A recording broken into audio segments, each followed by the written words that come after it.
मी अजिंक्य कांबळे, मी आलोय बीड जिल्ह्यामधनं, अंबेजोगाई या शहरामधनं.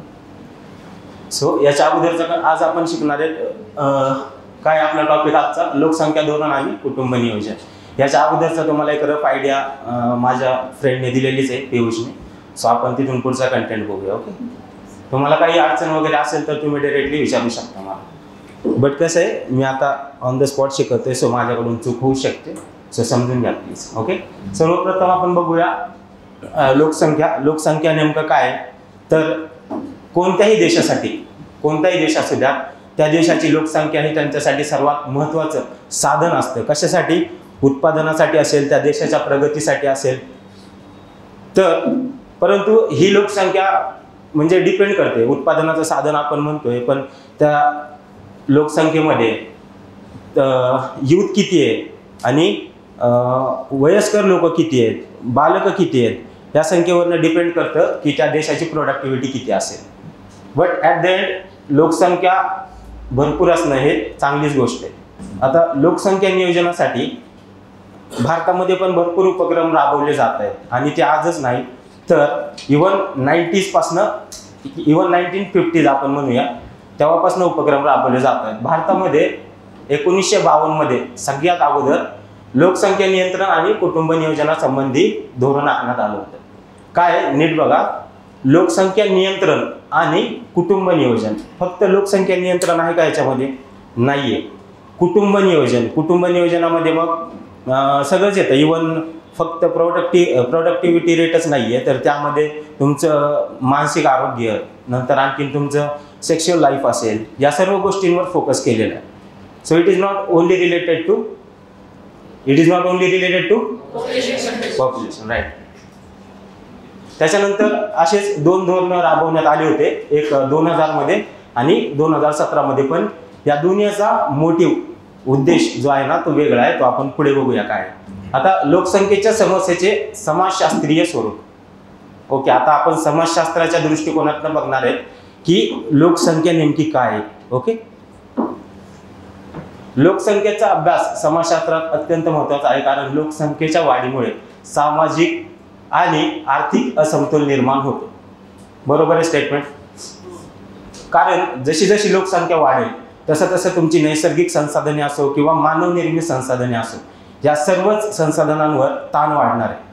त्यामुळे ही एक समस्या पण बनू शकते आणि समाजामध्ये एक असमतोल निर्माण होणार आहे. कारण का? तर प्रत्येकापर्यंत तेवढी साधन संपत्ती किंवा तेवढे संसाधनं पोहोचतीलच असं नाही.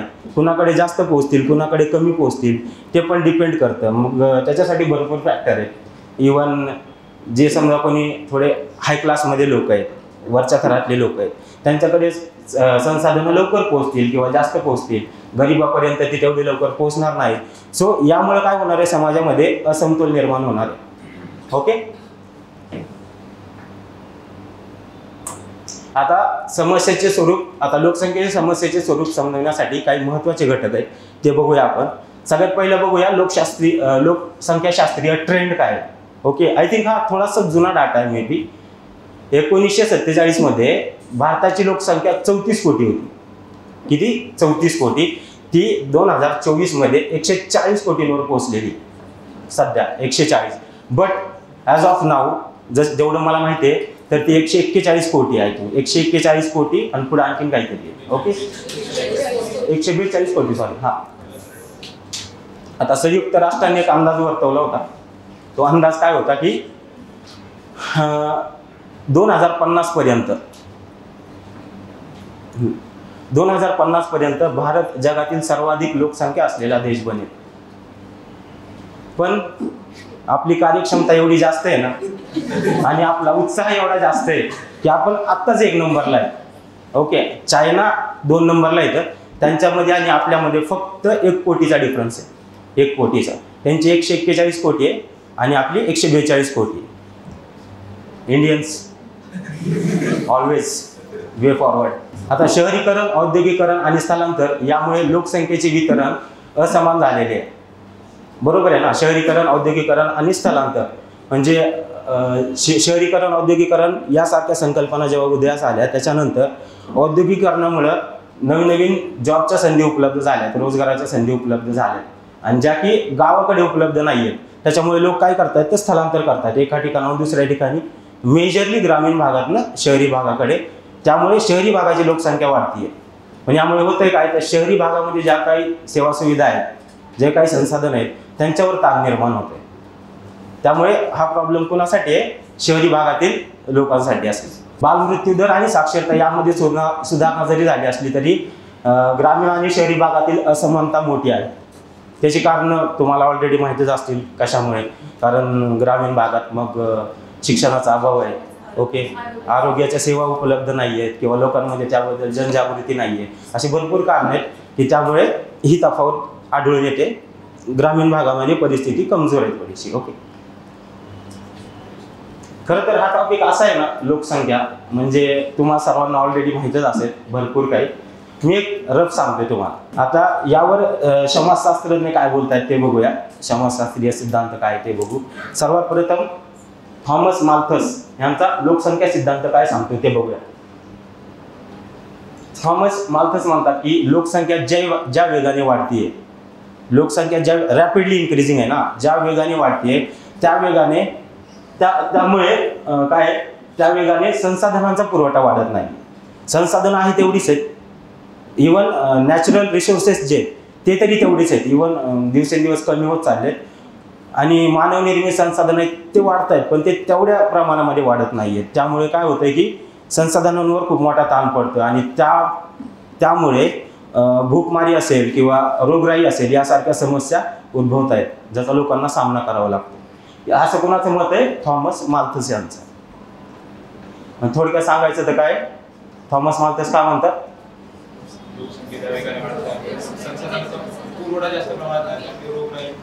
हा, भूकमारी सारख्या समस्या वाढत आहेत.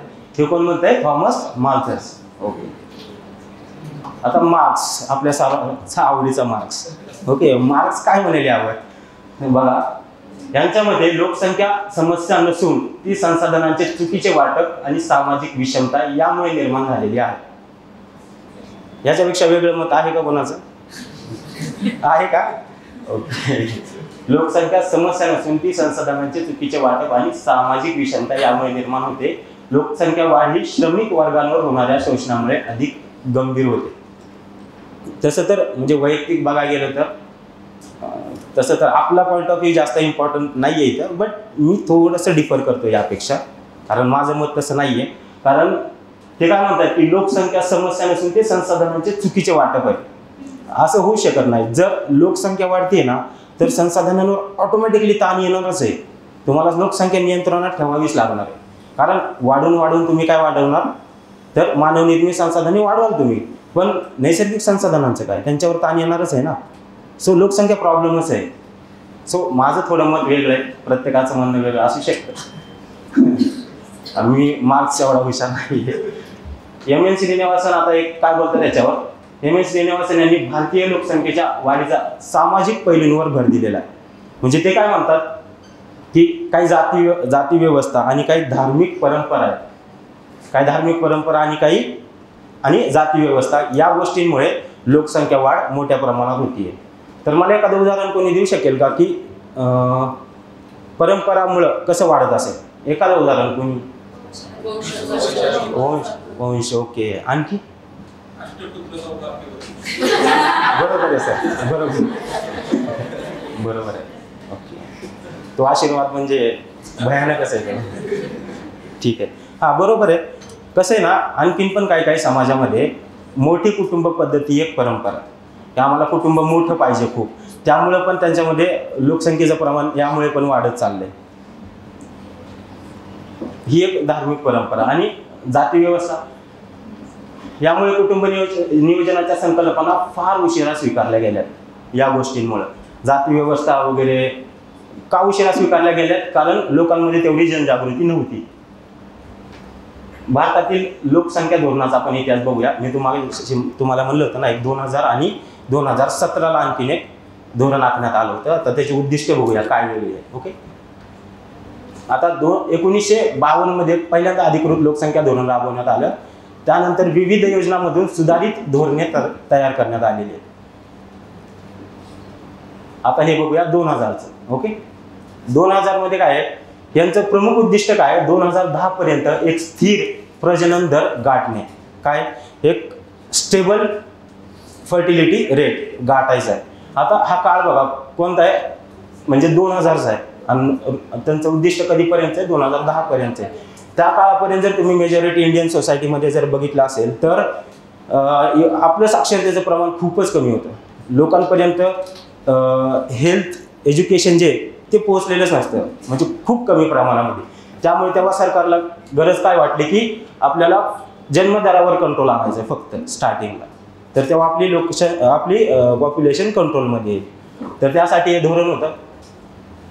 त्याच्यानंतर मग 2017 मध्ये एक धोरण आणलं, राष्ट्रीय लोकसंख्या धोरण 2017.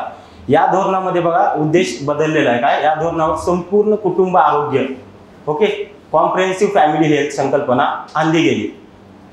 का बरं संपूर्ण कुटुंब आरोग्य, का बरं उद्देश का चेंज करावा लागला 2017 मध्ये, तुम्हाला काय वाटतं?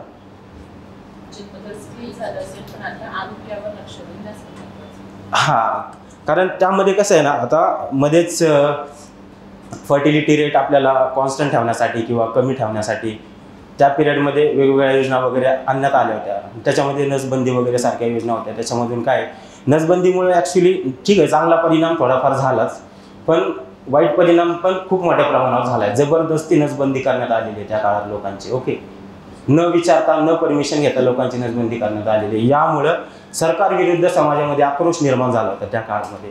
त्याच्यामुळे सरकारला कळलं की आपण एखाद्यावर जबरदस्ती एखादं धोरण लादू नाही शकत, जोपर्यंत त्याची वैयक्तिक इच्छा नसेल तोपर्यंत. यासारख्या समस्या होत्या. याच्यामुळं त्यांनी काय केलं, मग संपूर्ण कुटुंब आरोग्य, मग त्या कुटुंब आरोग्यामध्ये हेल्थ इश्यूज असतील, त्याच्यामध्ये रिप्रोडक्टिव्ह हेल्थ असेल, या सर्व गोष्टींवर जास्त भर देण्यात आला. त्याच्यासोबत पोषण, कुटुंबाचं व्यवस्थित पोषण होतं का नाही, मग त्या गरोदर माता असतील किंवा नवजात शिशु असतील, या सर्वांच्या पोषणावर भर देण्यात आला. ओके, त्याच्यामुळे हे फक्त फर्टिलिटीशी रिलेटेड नाही आहे. जे 2017चं धोरण आहे ते पूर्ण कुटुंब आरोग्यावर अवलंबून आहे. ओके, आणि 2010चं only for constant fertility rate. Okay, समजतंय ना, म्हणजे काय अवघड तर नाही जाते ना. आता महत्व आणि उपाययोजना. ओके, महत्व तुम्हाला माहिती आहे कुटुंब नियोजनाचं, मी जास्त एक्सटेंड नाही करत. ओके, कारण कंटेंट खूप मोठा आहे. आता कुटुंब नियोजनाच्या पद्धती कोणत्या कोणत्या आहेत, तर त्याच्यामध्ये पहिली नैसर्गिक पद्धतीचं क्लासिफिकेशन आहे. ॲक्च्युली कुटुंब नियोजनाच्या पद्धतीमध्ये सगळ्यात पहिली नैसर्गिक पद्धत आहे. त्याच्यामध्ये कॅलेंडर मेथड आणि विड्रॉल मेथड. कुणाला माहिती आहे का काय, जनरल आयडिया? ठीक आहे, मी सांगतो. थोडा बायोलॉजिकल कंटेंट आहे, थोडासा अवघड जाईल मी बी समजायला, इझी आहे तसा. कॅलेंडर मेथड काय असते, कॅलेंडर मेथडमध्ये ज्या महिलांची मासिक पाळी सुरू आहे त्या पिरियडमध्ये त्या काय करतात की त्यांची मेन्स्ट्रुअल सायकल पूर्ण 6 महिने त्यांना रेकॉर्ड करावी लागते पर मंथ, की आपल्याला मेन्स्ट्रुअल पिरियड्स वगैरे ऑन टाईम येत आहेत का, बरोबर आहेत का, ह्या सगळ्या ह्याच्यातनं ते डाटा कलेक्ट करतात आणि त्या डाटावरनं ठरवलं जातं की सेफ सेक्स कधी करायचं. ओके, तर ती ज्याच्यामुळं की प्रेग्नेन्सी होणार नाही. आणि ते मे बी ओव्ह्युलेशन जे असते ना, ओव्ह्युलेशनच्या पिरियडमध्ये सेक्स वगैरे किंवा फिजिकल इंटिमसी नाही करू शकत, तर त्याच्यामधून आपण प्रेग्नेन्सी रोखू शकतो. तर ही एक पद्धत आहे. आणि सेकंड आहे withdrawal method. Withdrawal method as name suggest itself, जेव्हा फिजिकल इंटरकोर्स चालू असतो, खूप बायोलॉजिकल आणि डीप कन्सेप्ट्स आहेत, but we are MPSC aspirants to take it as a education purpose. Okay, so withdrawal method काय आहे, जेव्हा सेक्शुअल इंटरकोर्स सुरू असेल, ओके, आणि जेव्हा तुम्ही इजॅक्युलेट करणार आहात, मेल जेव्हा इजॅक्युलेट करणार आहात तेव्हा तुम्ही मध्ये इजॅक्युलेट न करता पेनिस बाहेर घ्यायचं, ज्याच्यामुळे की स्पर्म्स मध्ये एंटर नाही करणार आणि एग वगैरे फर्टिलाइज नाही होणार. त्याच्यामुळे काय होईल की प्रेग्नेन्सी होणारच नाही. ही काय आहे विड्रॉल मेथड. ओके, त्याच्यानंतर तात्पुरत्या पद्धती पण आहेत. त्याच्यामध्ये गोळ्या, इंजेक्शन्स, कॉपर टी यासारख्या इक्विपमेंटचा वापर केला जातो. गोळ्यामध्ये आयपिल सारख्या, नंतर इंजेक्शन्स असतील, कॉपर टी असतील. कॉपर टीला IUT पण म्हणतात. काय म्हणतात? कॉपर टीचं आणखी एक नाव आहे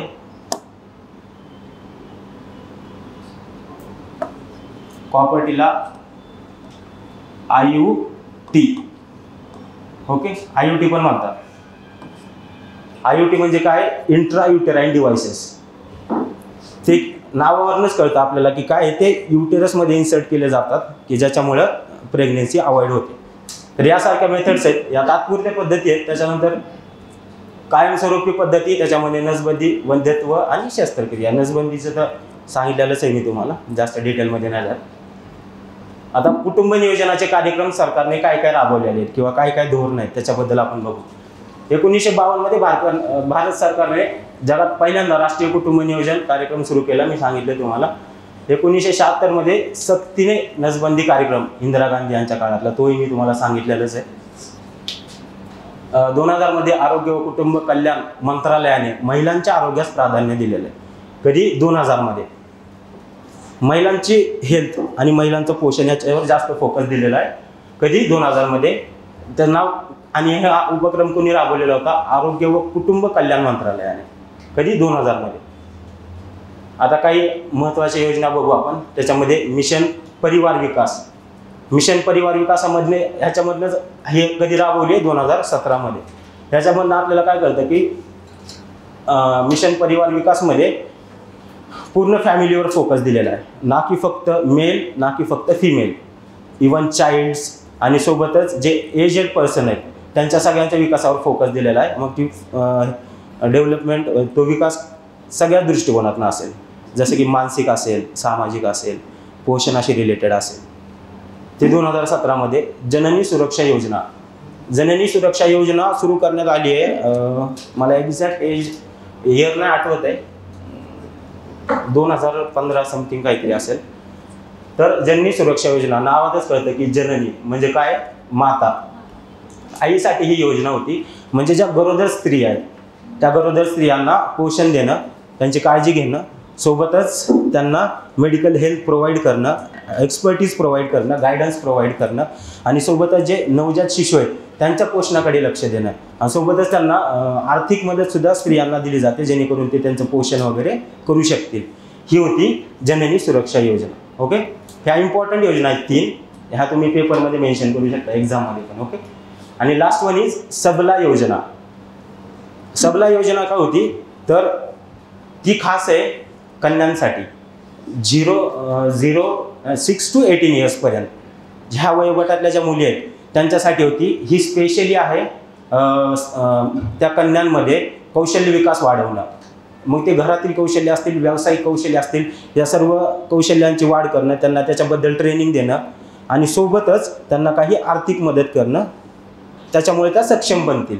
तर ही योजना आहे सबला योजना. बघा, 3 योजना आहेत ना वेगवेगळ्या एज ग्रुपसाठी किंवा फॅक्टर्समध्ये. कळल्यात ना 3 पण? आता समकालीन लोकसंख्या आणि सामाजिक परिणाम. आता लोकसंख्येचा समाजावर होणारा परिणाम आरोग्य क्षेत्रावर तर होणारच आहे. मोठ्या लोकसंख्येमुळे सरकारी आरोग्य सेवा अपुऱ्या पडणारच आहे. मेडिकल फॅसिलिटीज आपल्याकडे आणखीन पण तेवढ्या नाही आहेत जेवढ्या असायला पाहिजेत.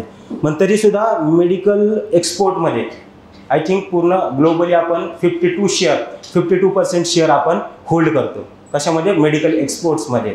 पण आपल्याकडेच त्या मेडिकल फॅसिलिटीज कमी आहेत प्रमाणात. ओके, त्याच्यामुळे आरोग्य क्षेत्रावर ताण येणारच आहे. देन नेक्स्ट, शिक्षणावरील प्रभाव. लोकसंख्या जास्त वाढते, तसंही आज पण तेवढं क्वालिटेटिव्ह एज्युकेशन आपल्याला भेटत नाही आहे. त्यामुळे आणि त्यात लोकसंख्या जर वाढतच असेल आणखीन, तर आणखीन त्याचा बॅड इफेक्ट आपल्या समाजावर दिसणार आहे. खास इकडं एज्युकेशन आहे सिटीमध्ये, चांगली कॉलेजेस, प्रायव्हेट इन्स्टिट्यूशन्स, बट खेड्यांकडे नाही आहे. तिकडचे लोक काय, आपण पण खेड्याकडनं आलो ना शिकायला. सो शिक्षणावर सुद्धा प्रभाव पडणार आहे. स्त्री पुरुष गुणोत्तर, स्त्री भ्रूणहत्या आणि बालविवाहामुळे लिंग गुणोत्तर बिघडलं आहे, डिसबॅलन्स झाले. ओके, लिंग गुणोत्तराचं प्रमाण काय आहे? तर 1000 स्त्रियांचं प्रमाण किती आहे सध्या? पण आय थिंक स्टेबल नाही आहे. एक्झॅक्ट मला माहीत नाही, बट 9 किती आहे कोणाला माहिती आहे का? स्त्रियांचं प्रमाण पुरुषांच्या प्रमाणात 937, 941. सो स्टेबल नाही आहे. जोपर्यंत ते बरोबरीने येणार नाही तोपर्यंत ही असमानता राहणारच आहे. सामाजिक असमानता. वाढती लोकसंख्या गरिबी आणि आर्थिक असमानता वाढवते. ओके, तेच आहे जे मी वर सांगितलं. कशी गरिबी वाढवते, तर लोकांपर्यंत संसाधनं नाही आहेत, लोकांकडे रोजगारांच्या संधी उपलब्ध नाही आहेत. कारण लोकसंख्या जेवढी झाली आहे, सरकार तरी कुणाकुणाला जॉब देणार ना, आणि प्रायव्हेट सेक्टर तरी कुणाकुणाला जॉब देणार. त्यामुळे गरिबी आणि आर्थिक समस्या उद्भवत आहेत. आता या धोरणावर टीका बघूया काय. ओके, सगळ्यात पहिलं सामाजिक आणि धार्मिक अडथळे. भारतात अनेक समाज कुटुंब नियोजनाला धार्मिक आणि सांस्कृतिक विरोध करतात, जे मी मगाशी सांगितलं. जसं की अजूनही मोठ्या कुटुंबांच्या संकल्पनेला प्राधान्य दिलं जातं, ही एक समस्या आहे. दुसरे, ग्रामीण आणि शहरी असमानता. ग्रामीण भागात अजूनही कुटुंब नियोजनाविषयी म्हणजे जनजागृती तेवढी नाही झालेली, लोकांपर्यंत आणखीन त्याचं एज्युकेट नाही झालेले लोक, ग्रामीण लोक. कारण भरपूर फॅक्टर आहे, टेक्नॉलॉजिकल आस्पेक्ट आहे, किंवा प्रसारमाध्यमं तिथपर्यंत पोहोचलेली नसतील, मे बी सरकारची धोरणं तिथपर्यंत पोहोचलेली नाही आहेत. या सगळ्या गोष्टीमुळे ग्रामीण भागामध्ये आणखीन तेवढी जनजागृती झालेली नाही आहे. नसबंदीचे धोरण, आय थिंक इट्स अ वर्स सिनारिओ दॅट टाईम, बिकॉज समाजाचा आक्रोश एवढा होता ना जबरदस्ती नसबंदी केल्यामुळे. सो ते एक धोरण आहे जे की 1975 ते 77 मध्ये संजय गांधी यांनी राबवलं होतं, संजय गांधी यांच्या कार्यकाळात. आता याच्यावरनं निष्कर्ष काय सांगता येतील? लोकसंख्या नियंत्रण आणि कुटुंब नियोजन ही केवळ सरकारी धोरणांपुरती मर्यादित नसून ही सामाजिक परिवर्तनाचा भाग असली पाहिजे. बरोबर आहे. आपण सगळं काही सरकारवर टाकून देतो, जॉब नाही आहेत सरकारमुळेच नाही आहेत, गरिबी वाढते सरकारमुळेच वाढते, बट ॲक्च्युली त्याच्यासाठी आपणच जबाबदार असतो. सो लोकसंख्या कंट्रोल करणं हे सुद्धा सरकारचं काम नाही आहे, फक्त तेवढं सिरियसली आपण सुद्धा घ्यायला पाहिजे या गोष्टीला. आता पुढील उपाय काय आहे? ठीक आहे, लोकसंख्या वाढते, प्रॉब्लेम्स आहेत, सर्व काही आहे, याच्यावर उपाय आपण काय करू शकतो? तर सगळ्यात अगोदर महिला सशक्तीकरणावर भर दिला पाहिजे. महिलांसाठी नवीन अपॉर्च्युनिटीज जॉबसाठी उभ्या केल्या पाहिजेत. महिलांना तेवढं प्राधान्य, आणखीन सुद्धा एक पुरुषसत्ताक पद्धती तेवढी डॉमिनंट आपल्या समाजामध्ये आहे, जरी शहरामध्ये तेवढी नसली दिसत तरी काही भागामध्ये आहे. तर स्त्रियांना पण पुरुषांनी इतकेच अधिकार देणं, त्यांना समान वागणूक देणं, त्यांच्या शिक्षणावर भर देणं, या सगळ्या गोष्टीतून आपण महिला सशक्तीकरणावर भर देऊ शकतो. त्याच्यामध्ये सेल्फ हेल्प ग्रुप्स वगैरे यासारख्या योजना आहेतच ज्या की महिलांना सशक्त बनवत आहेत. ग्रामीण भागात कुटुंब नियोजनाच्या सेवा पोहोचवणं, आरोग्य सेवांमध्ये सुधारणा करणं, लोकसंख्या धोरणात सांस्कृतिक विविधतेचा विचार करणं. बरोबर आहे. लोकसंख्या धोरणामध्ये ना, म्हणजे आता संस्कृतीने आपला देश एवढा नटलेला आहे, एवढा आपला तो प्लस पॉईंट आहे, पण धोरणामध्ये पण या गोष्टींचा विचार केला गेला पाहिजे. कारण काही संस्कृती, प्रत्येक संस्कृतीचं काही ना काहीतरी वैशिष्ट्य आहे, काहीतरी खासियत आहे. मग आपण धोरण करताना त्या वैशिष्ट्याचा आपण विचार केला पाहिजे, जेणेकरून तो समाज त्या धोरणाच्या विरोधात जाऊ नये. ओके, आता लोकसंख्येतील उदयोन्मुख समस्या, लोकसंख्या वाढीमुळे होणाऱ्या समस्या. ओके, इथून थोडंसं फास्ट घेऊया आपण, चालेल? तर भरपूर समस्या आहेत, तुम्ही सांगा काय, तुम्हाला ऑलरेडी भरपूर माहीत असते, सांगा, कुणी सांगा एक जण. काय काय प्रॉब्लेम्स आहेत लोकसंख्या वाढीमुळे, काय होईल? तूच आता शिकवलं, शांत बस, दुसऱ्यांना सांग. दुसरं सांगा कोणीतरी. रोजगाराची कमतरता. ओके, आणखी? वृद्धांची सांगा, समोरच बघा आणि सांग मला. ठीक आहे, असं ठीक आहे.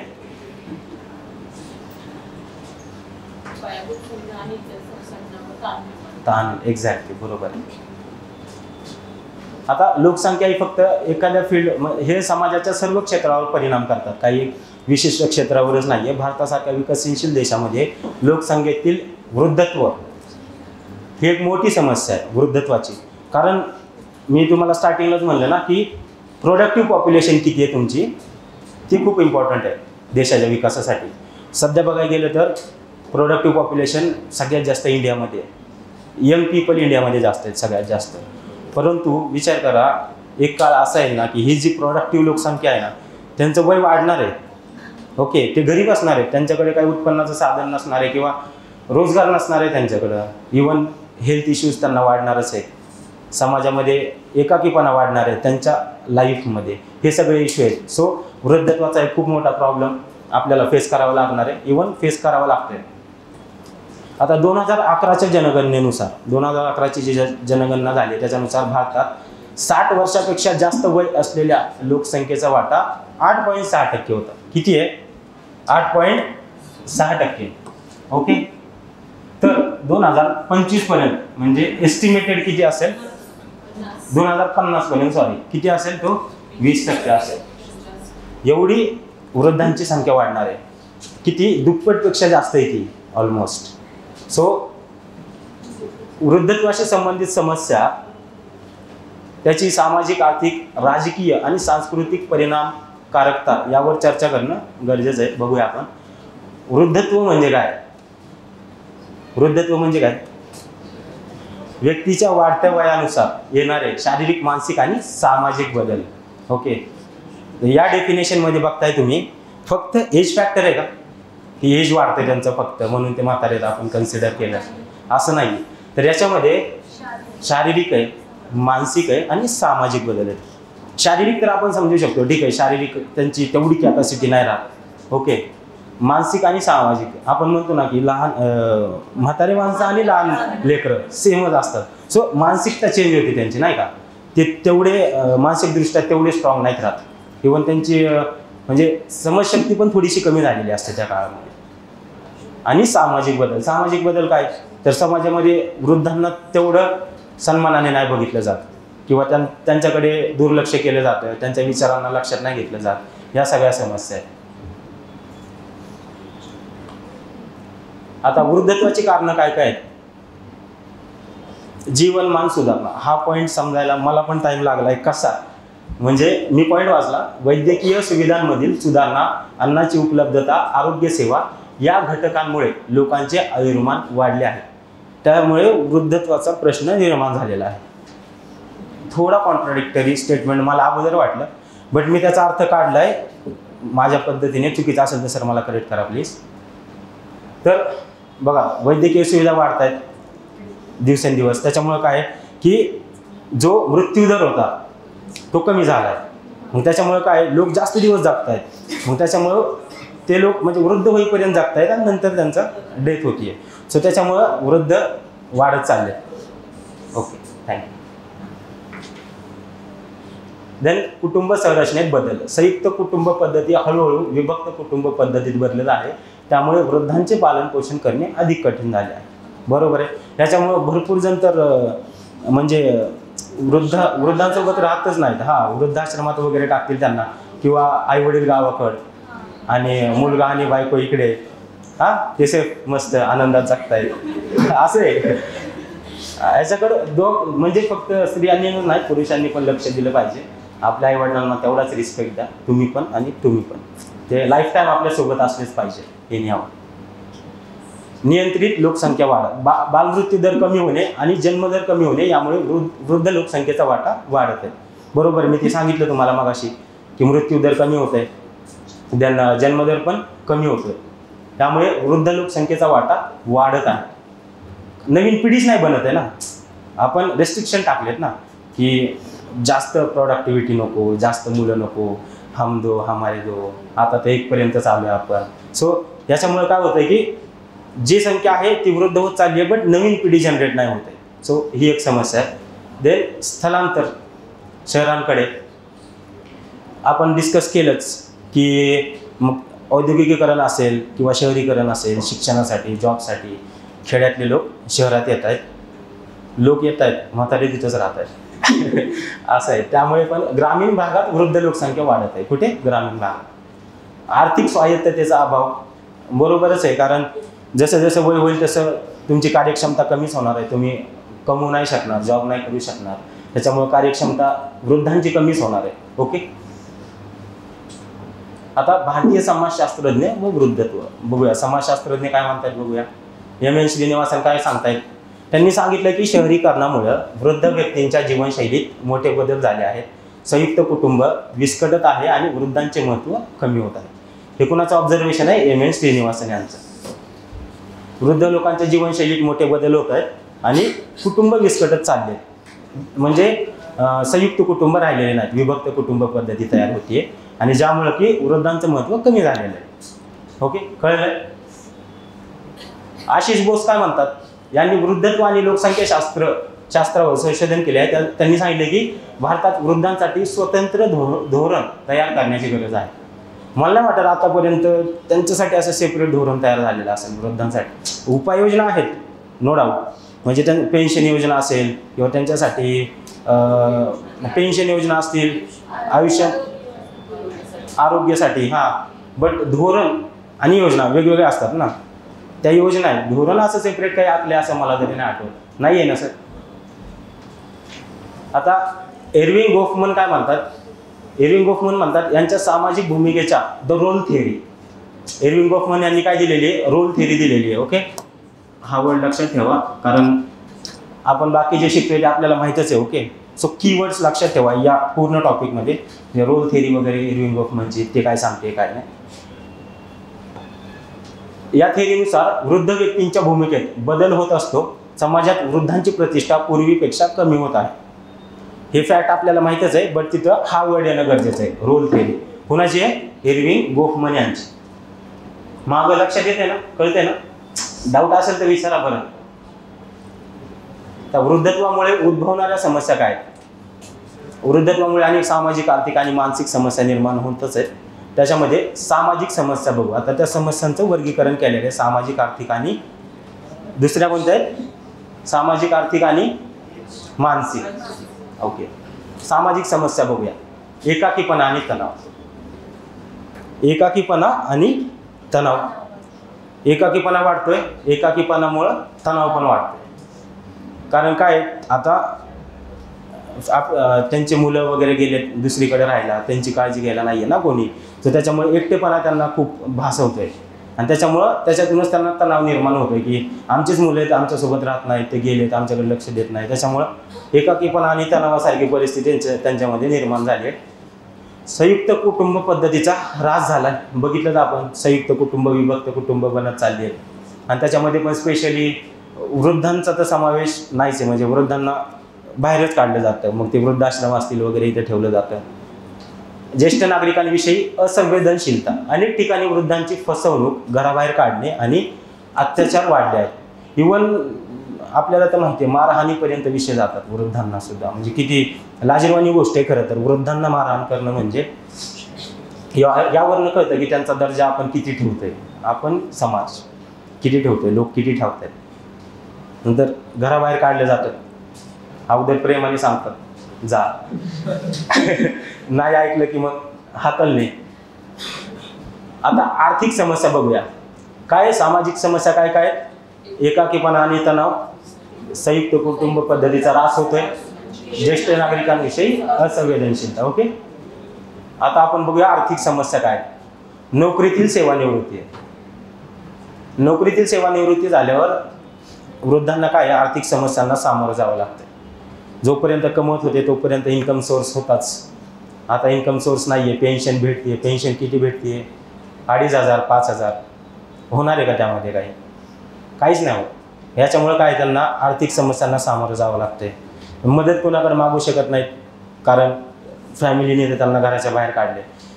अशा सर्व गोष्टींमुळे काय त्यांना काही आर्थिक प्रॉब्लेमला सामोरं जावं लागतं. देन आरोग्याचा खर्चाचा बोजा. खर्च तर एवढा आहे म्हाताऱ्या माणसांचा, हाती टॅबलेट्स असतील, सारखं काही ना काहीतरी त्यांना हेल्थ रिलेटेड इश्यू येत राहतात, कारण त्यांची तेवढी रोगप्रतिकारक शक्ती राहिलेली नाही आहे ना.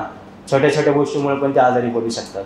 डायबिटीज सारखे आजार असतील, BP हाय होणं, या सगळ्या मेजरली ह्या सगळ्या समस्या एजेड लोकांमध्ये दिसतात, वृद्ध लोकांमध्ये. आणि तेवढा खर्च करायची त्यांची ताकद नाही आहे.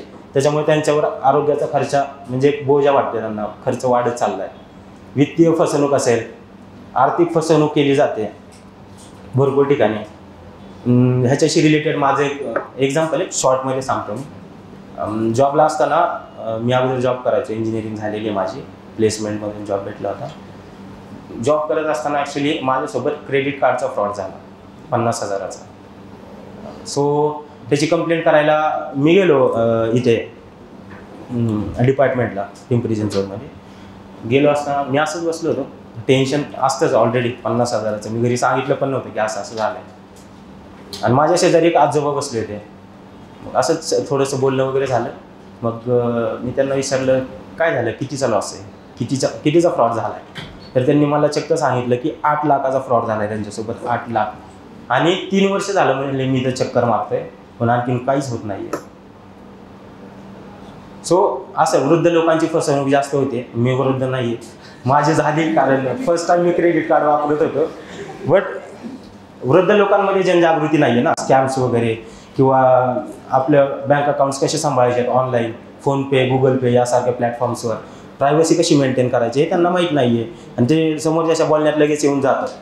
सो हे एक कारण आहे की ज्याच्यामुळं त्यांना त्यांची वित्तीय फसवणूक होण्याचे चान्सेस जास्त आहेत. आता आरोग्यावर समस्या बघूया आपण. 31. सर फास्ट घेऊ का? ठीक आहे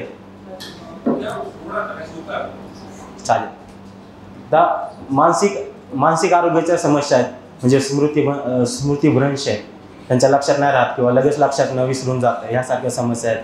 नैराश्य, डिप्रेशन सारख्या समस्या असतील, अल्झायमर यासारख्या समस्या आहेत.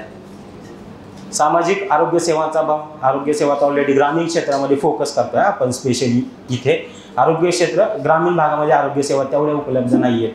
त्याच्यामुळं वृद्धांना त्या फोकस करावं लागते, फेस करावं लागतात सामाजिक आरोग्य सेवेच्या समस्या. देन वृद्धांसाठी असलेले धोरणे आणि कायदे बघूया.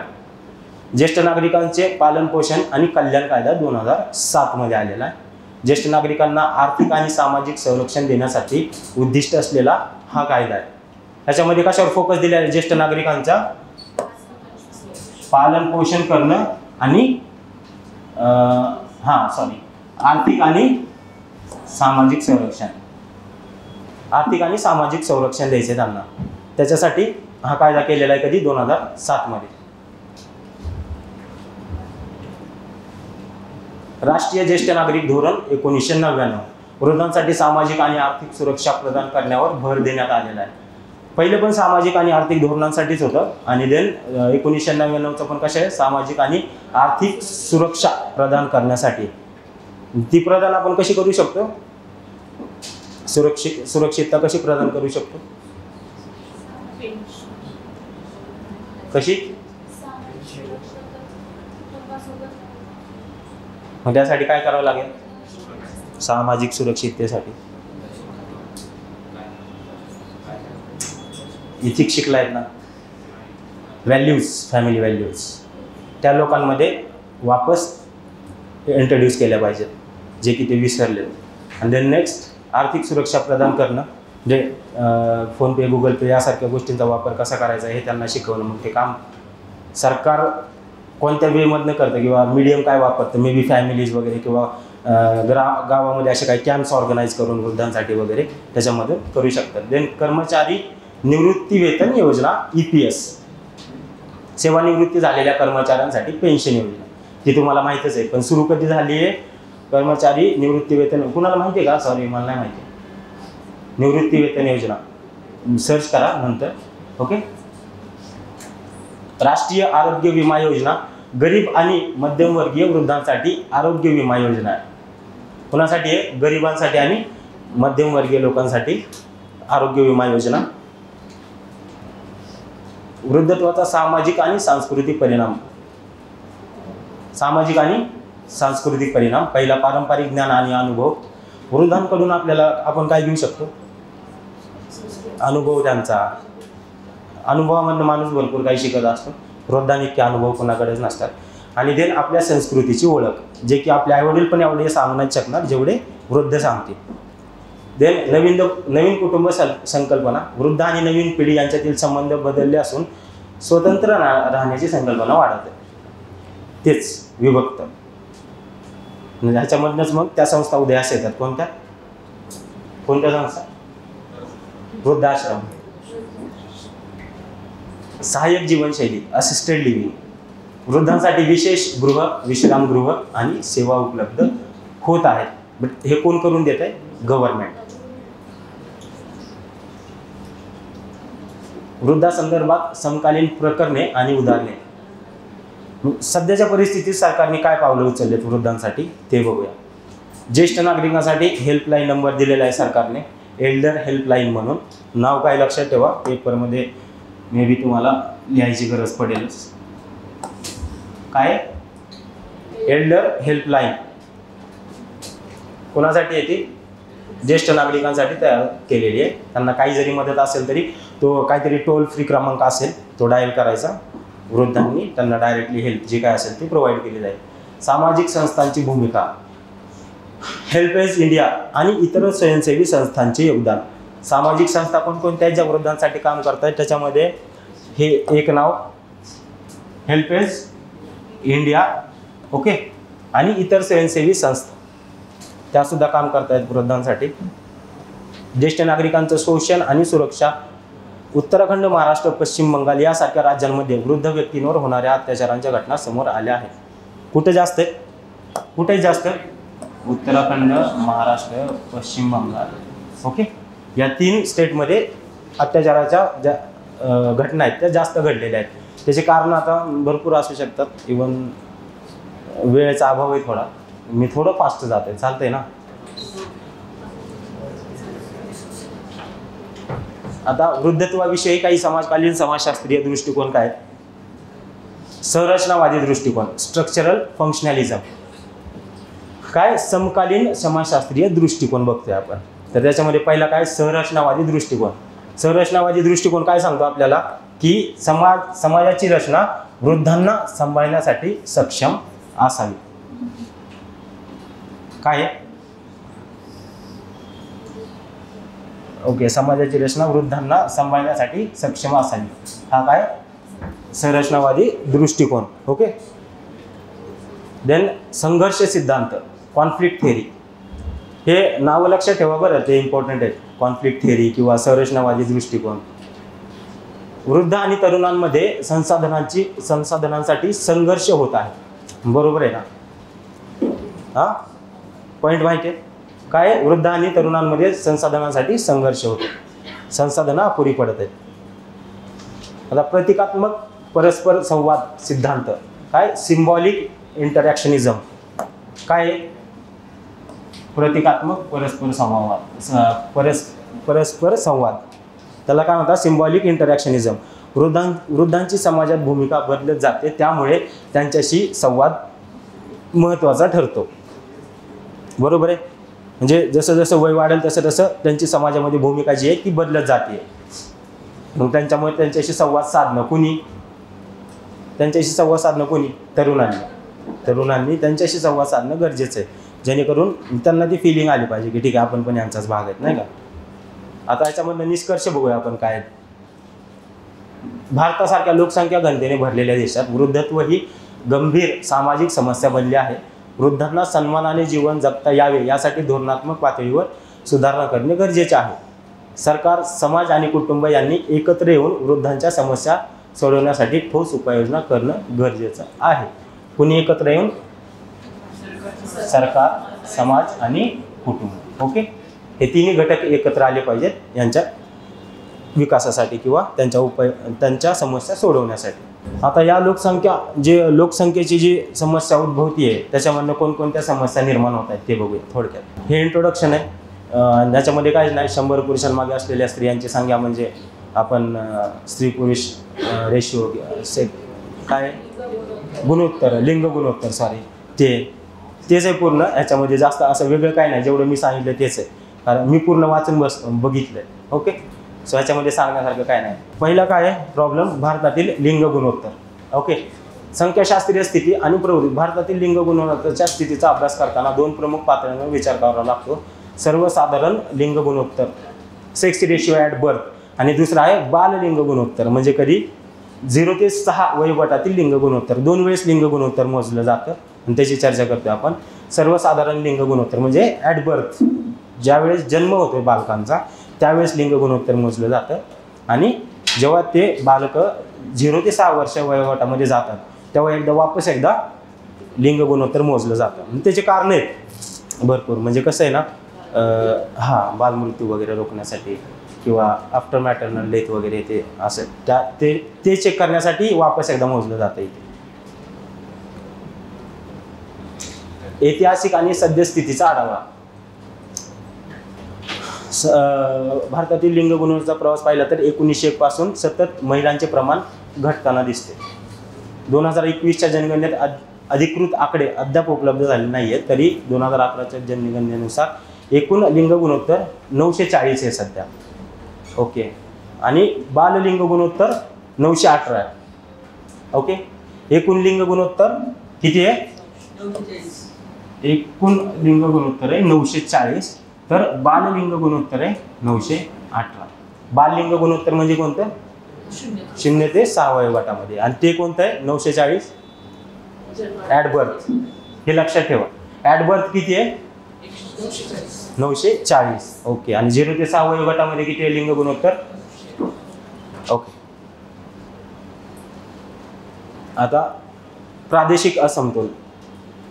देशात काही राज्यांमध्ये लिंग गुणोत्तर अपेक्षेप्रमाणे समतोल असताना काही ठिकाणी हे गुणोत्तर अत्यंत असमतोल आहे. खाली नावं दिलेले आहेत राज्यांचे. मला तुम्ही सांगा कोणते असतील जिथं लिंग गुणोत्तर समतोलामध्ये स्टेबल आहे. आणखी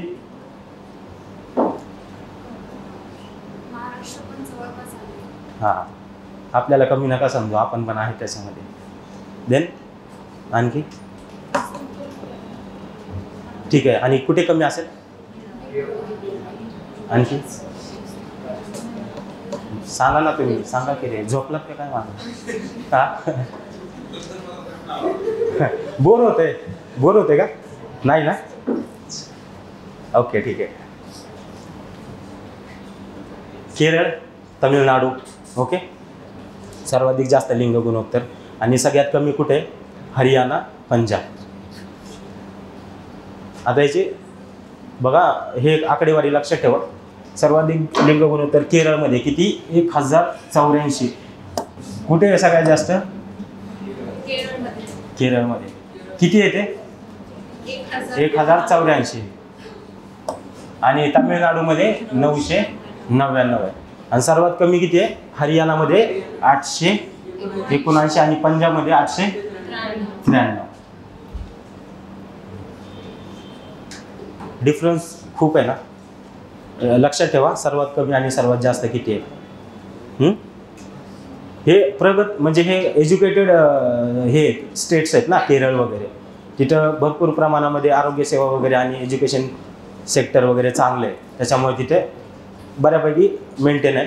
आणि इकडं तसं नाही आहे. तिकडे एज्युकेशन फॅसिलिटीज वगैरे आरोग्यसेवा यांचा थोडासा अभाव असल्यामुळे इथं कमी आहे. ग्रामीण आणि शहरी लिंग गुणोत्तर. ग्रामीण भागात 949, शहरी भागामध्ये 929. तुलनेत थोडेसे चांगले लिंग गुणोत्तर दिसते, मात्र दोन्ही ठिकाणी मुलींच्या जन्माकडे दुर्लक्ष होत असल्याचे दिसते. ग्रामीण भाग असो किंवा शहरी भाग असो, दोन्ही ठिकाणी मुलींच्या जन्माकडे दुर्लक्ष होताना आपल्याला दिसतच आहे. आपल्या इकडे शहरी भागामध्ये किती सांगितले त्यांनी? 929 आहे ना ते शहरी भागात. आणि ग्रामीण भागामध्ये 949. ग्रामीण भागात 949 आणि शहरी भागामध्ये 929. चांगलं कुठे? ग्रामीण भागामध्ये. ओके.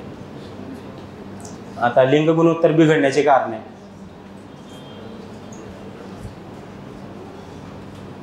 सामाजिक कारणे. त्याच्यामध्ये पहिले पितृसत्ताक मानसिकता आणि मुलगा असण्यास प्राधान्य देणं हे एक कारण आहे. त्याच्यासाठी लिंग गुणोत्तरचे डिसबॅलन्स होते.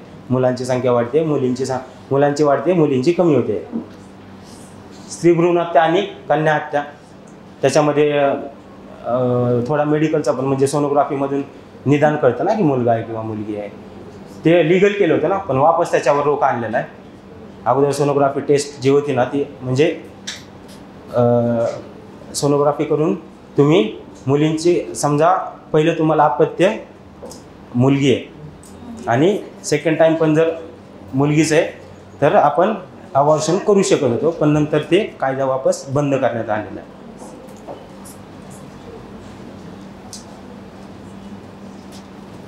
हुंडा प्रथा आणि आर्थिक कारणे.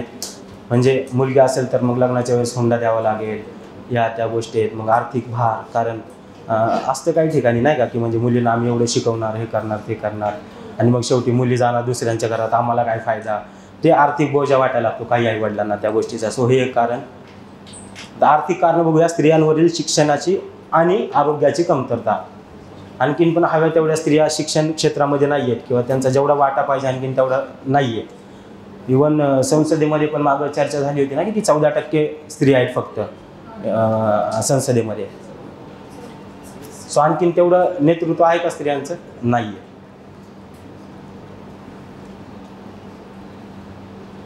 कामगार बाजारातील असमानता, महिलांना समान संधी मिळत नाही तेव्हा आर्थिक आत्मनिर्भरता कमी राहते. जसं की गावाकडचं उदाहरण घ्या, स्त्रियांना रोजगार जो आहे तो कमी मिळतो पण पुरुषांना त्या तुलनेत जास्त मिळतो. त्याच्यामुळे त्यांची आत्मनिर्भरता कोणावर वाढते आहे? जास्त पुरुषांवर. सो आत्मनिर्भरतेचा एक आणि वेतनातील असमानता आहे.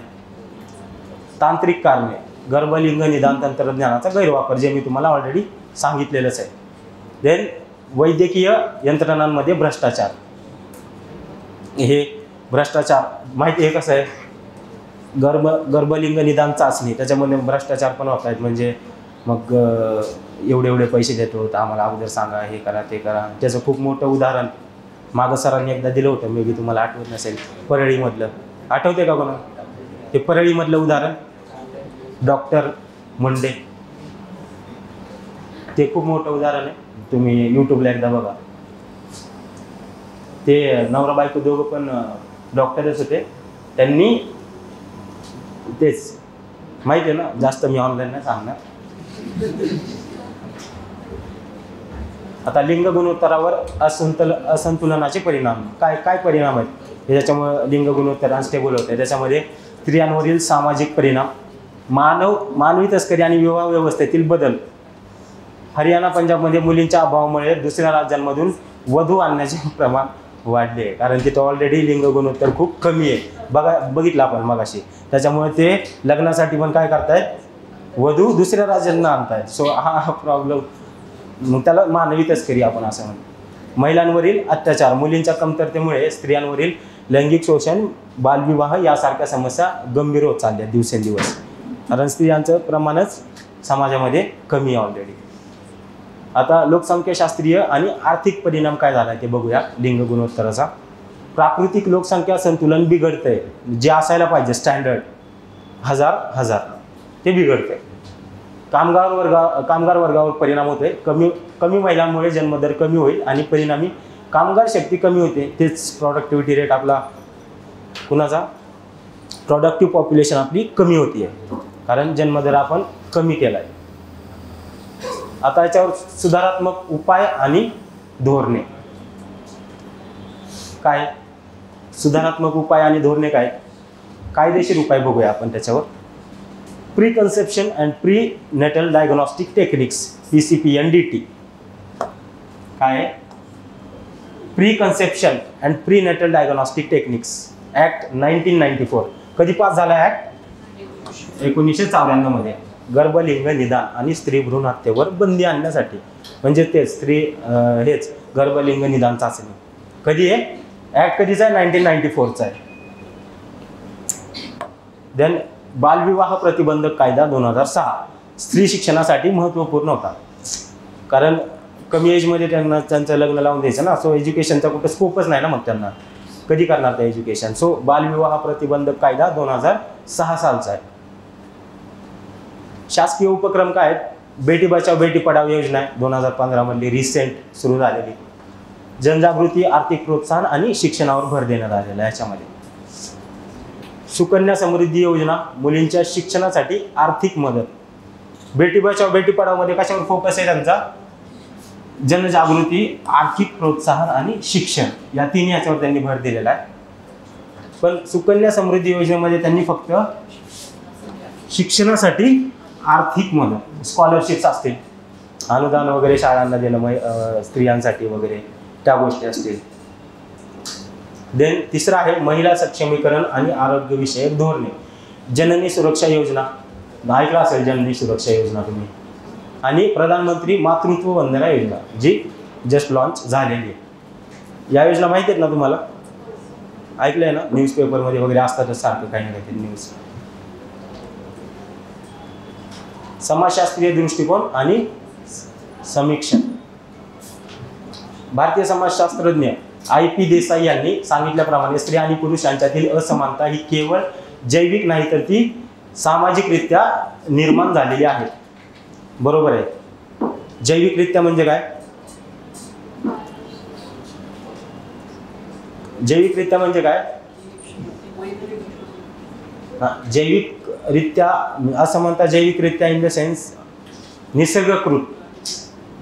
फक्त ती असमानता जी आहे ती म्हणजे फक्त लिंग बदल इथपर्यंतच ती लिमिटेड नाही आहे, तर समाजाचा पण त्याच्यावर खूप मोठा परिणाम आहे. म्हणजे काय म्हणता येते, जैविक नाही तर ती सामाजिकरित्या निर्माण झालेली आहे. समाजाने त्यांच्यावर जास्त डिफरन्सिएशन केलेलं आहे स्त्री आणि पुरुषांमध्ये. तेवढं डिफरन्सिएशन नैसर्गिकरित्या नाही आहे स्त्री आणि पुरुषांमध्ये. पंडित नेहरूंनी स्त्री शिक्षणाचा पाया रचलाय. बरोबर आहे. पुण्यामध्ये भिडे यांच्या वाड्यात मुलींसाठी पहिली शाळा काढणारे फुले आणि पहिल्या शिक्षिका सावित्रीबाई फुले. सो शिक्षणाचा पाया, स्त्री शिक्षणाचा पाया त्यांनीच रचलाय. आणि बाबासाहेब आंबेडकर यांनी महिलांच्या अधिकारांसाठी संघर्ष केला आहे. त्यासाठी मग हिंदू कोड बिल वगैरे ते असेल किंवा महिलांसाठी कामाच्या ठिकाणी वेगवेगळ्या त्यांच्यासाठी सोयीसुविधा उपलब्ध करून देणं असेल किंवा ते माहिती आहे ना तुम्हाला 9 महिने म्हणजे प्रेग्नेंट लिव्हवर जाऊ शकतात स्त्रिया, ते आंबेडकरांनीच केलेलं आहे. माहिती नाही. महिलांसाठी आरक्षण असेल प्रत्येक ठिकाणी, ते सुद्धा सगळं डॉक्टर बाबासाहेब आंबेडकरांनी संविधानामध्ये नमूद केलेलं आहे. समीक्षण. काही राज्यांमध्ये सरकारी प्रयत्न यशस्वी झाले आहेत, पण अजूनही लिंग गुणोत्तर सुधारण्यासाठी मूलभूत मानसिकतेत बदल आवश्यक आहे. प्रश्न कशाचा आहे? मानसिकतेचा आहे. जोपर्यंत लोकांची मानसिकता बदलणार नाही तोपर्यंत हे बदल घडून येणार नाहीये. ते सांगितलं, केवळ कायदे करून समस्या सुटणार नाहीये. निष्कर्ष काय? लिंग गुणोत्तरातील असंतुलन हे केवळ सामाजिक समस्या नसून एक व्यापक लोकसंख्याशास्त्रीय आणि आर्थिक संकट होऊ शकतं. त्यावर मात करण्यासाठी शिक्षण, कायद्यांची कडक अंमलबजावणी आणि सामाजिक मानसिकतेत परिवर्तन आवश्यक आहे. मुलगा मुलगी समान आहेत हे विचार फक्त घोषणांमध्ये न राहता प्रत्यक्ष समाजात रुजवला गेला पाहिजे. फक्त बोलण्यामधून नाही तर आपण करून दाखवायचे मुलगा मुलगी समान आहे.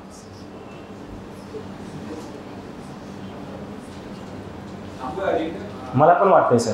हां, कारण ऑलरेडी मी खूप टाइम घेतलाय.